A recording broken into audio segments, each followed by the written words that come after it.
माझ्या लघुकथेचं नाव आहे हरिणीचे पारस. एक डफली वादक होता.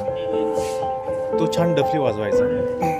लोक असं म्हणायचे की जेव्हा तो डफली वाजवायचा तेव्हा वातावरण कसं मंत्रमुग्ध होऊन जायचं.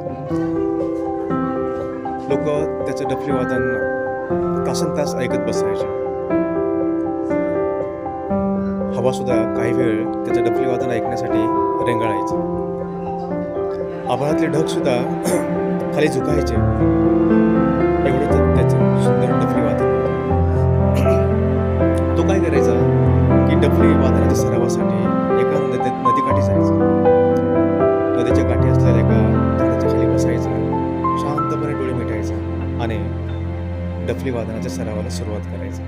नेहमीप्रमाणे एके दिवशी तो निघाला, झाडाखाली बसला, डोळे मिटले, डफली वादनाला सुरुवात केली आणि थोड्या वेळाने तो थांबला. डोळे उघडले आणि बघितलं तर समोर एक झाडाच्या मागे हरणीचे पाडस त्याच्याकडे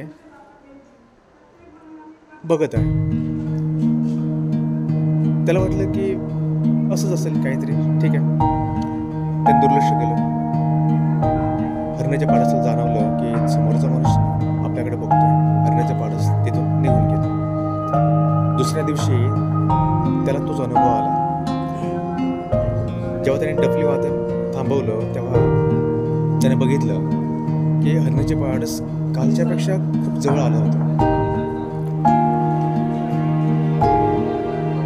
आणि पुढे असंच त्याला अनुभव आला की ते हरणीचे पाडस दर दिवशी पुढे पुढे येत होतं. जेव्हा तो डफली वाजवायचा थांबवायचा तेव्हा मात्र हरणीचे पाडस तिथून निघून जायचे.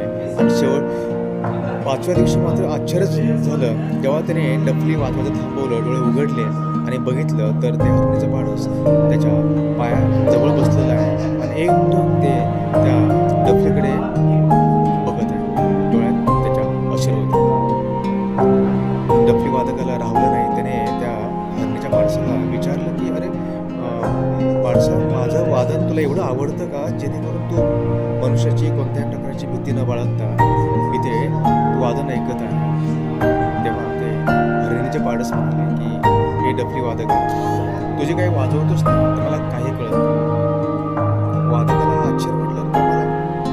मग डफली वादक त्याला म्हणाला की जर तुला या संगीतातलं काही कळत नसेल, मी जे काही वाजवतो त्यातलं काही कळत नसेल, मग तू या डफलीकडे का बघत होतीस? तेव्हा ते हरणीचे पाडस म्हणाले की मी त्या डफलीकडे बघत असते याचं कारण त्या डफलीला जे काही चामडं लावलं आहे ते माझ्या आईचं आहे.